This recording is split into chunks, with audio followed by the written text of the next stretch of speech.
What's up? It is 10 o'clock. It is the 15th day of 2021. Valentine's Day has come and gone, and none of you got me a Valentine.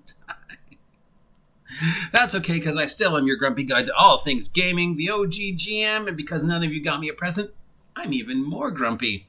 Support me, Pepsi. I need a sponsor, and I will sell out.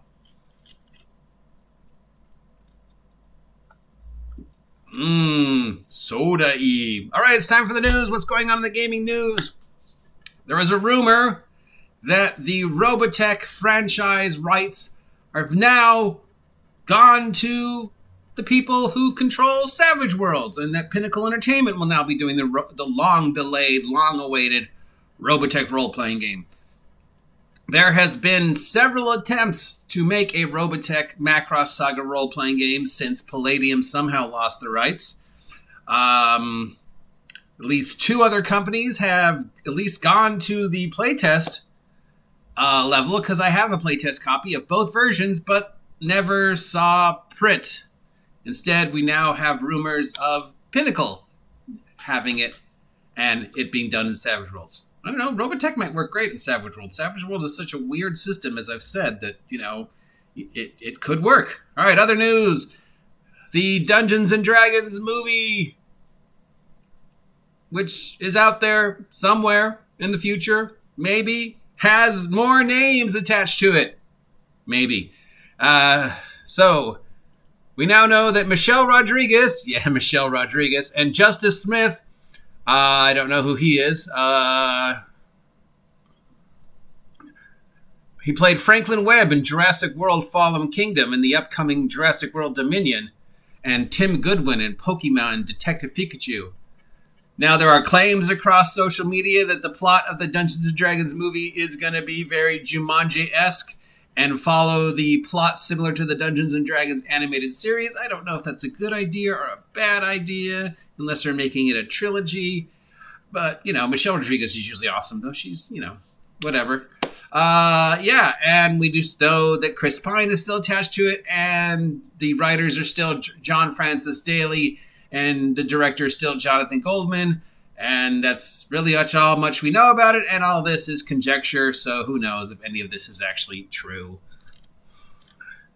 The Kickstarter for the One Ring second edition from Free League Publishing launched last week on Thursday, and it has already made $5.3 million at the time of this writing and continues to grow. So it could break the bank for being the single largest, most funded tabletop Kickstarter of all time. Way to go. It's already half at the 7th Sea Kickstarter, and a third to Matt Colville's Kickstarter with $2 million. So at $5.3 million, which is about $640,000 US, it could be good. It's still available if you want to kickstart it. The pledge is about $36 US. It's all in Free League Publishing currency prices. I tried to kickstart it, and for some reason my Kickstarter computer had trouble converting from US dollars to Free League Publishing Norwegian, Swedish, SEK dollars. So I don't know if I actually kickstarted it or not. I think I did. We'll know in a couple months. But anyways, way to go, Free League Publishing. Yeah, woohoo. Looking forward to that game. 2 more previews have been posted from Level Up 5e from EN Publishing. The first preview is a layout of the book. And the second preview is some art and some character creation chapters. So yeah, nice to see this take on 5e being done as a different game, but still following the basics. So this could be the Pathfinder to 5e, I guess. I don't know. We'll see what happens with it. Or it could crash and burn. Who knows? Catalyst Games released the second core source book for Shadowrun, the sixth world this week, the Magic Forward Focus Street World. This book expands on the magic rules of the core rulebook to give you more options for role-playing in the world of Shadowrun. So what's this, the 6th edition of Shadowrun? 7th edition of Shadowrun? Wow. Okay. The Pathfinder for Savage World Kickstarter ends in a few days, and for those of you who haven't jumped in yet and want more information, there is a Q&A up on the Pinnacle and Pazio website from 6 of the members of the design team. And there is a blog up on the Pazio website featuring the system of spells and magic and powers and how it works in Savage Worlds. And there's also a preview of the Rise of the Rune Lords adventure path converted to Savage World. So go over to the Pazio or Pinnacle website and check out how Savage Worlds does Pathfinder. Will the Pathfinder role-playing game work better as a Savage Worlds game than it did as a D20 game? It could. It'll definitely be simpler. Okay, so we have some financial information being released from the various game companies. Shareholder report from Hasbro shows that Dungeons & Dragons and Magic the Gathering had record-setting years in 2020. Wow. Hasbro gaming sales grew 15% over the whole of 2020.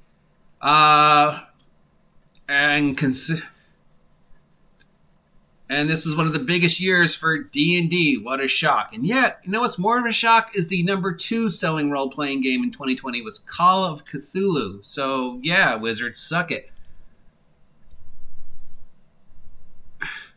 But Dicebreakers reports that there is a tabletop role-playing game even more popular than Dungeons & Dragons. At least in Japan, Call of Cthulhu overtook Dungeons & Dragons in Japan. And the Japanese edition of Call of Cthulhu outsells Dungeons & Dragons in Japan every time a new version of it's released. So they released 6,000 copies. They're sold out. They released 60,000 more copies. They're sold out. They're selling better than D&D in Japan. So I get. Well, what can you say? Japan loves their tentacles. Steve Jackson Games has posted a update on their various Kickstarters. They ran 10 Kickstarters in 2020 and fulfilled 8 of them. One of the fulfilled projects that wasn't fulfilled was Car Wars. That one seemed to be the one that encountered the most problems with crowdfunding. I don't know why. Car Wars is awesome, but I guess there's just too many other games now with like Gaslands that are similar to Car Wars. But all their other games were funded, so that means we'll see some new stuff from Steve Jackson Games, like Wizardry and stuff like that. And Green Ronin Games had a lot of troubles in 2020, but still we can see some projects from them coming in 2021.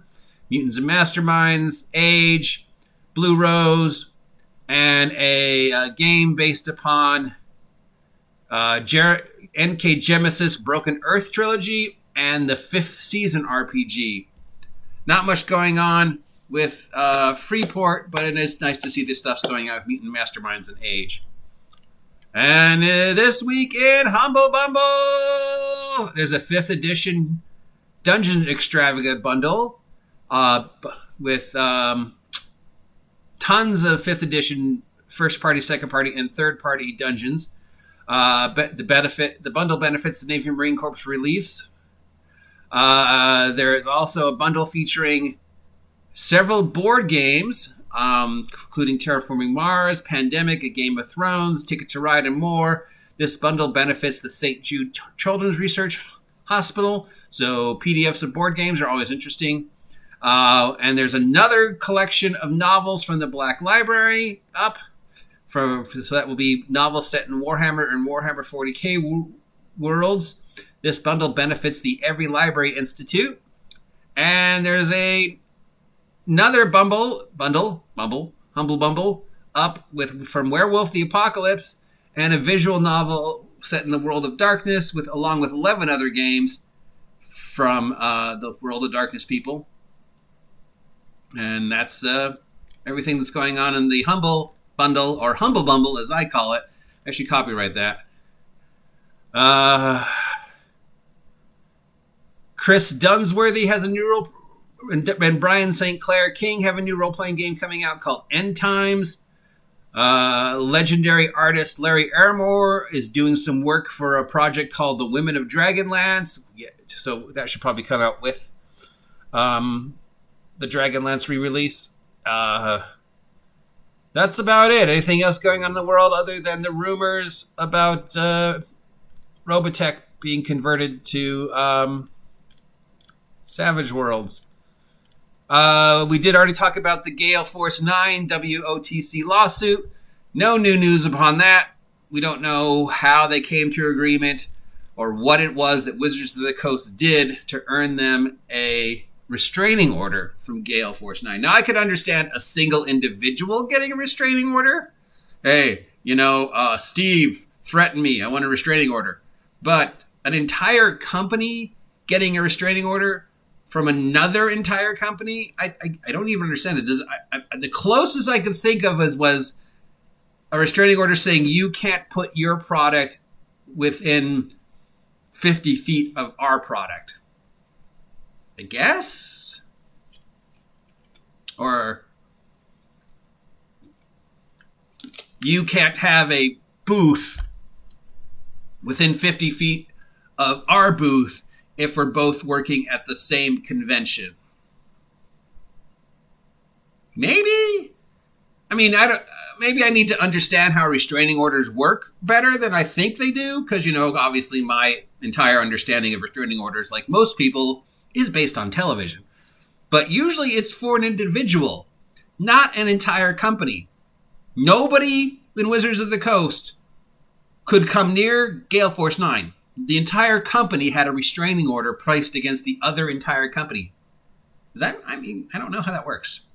But like I said, the only thing that makes sense in my mind is your product can't be near our product, or your reps can't be near our reps, or something like that. I guess that would count.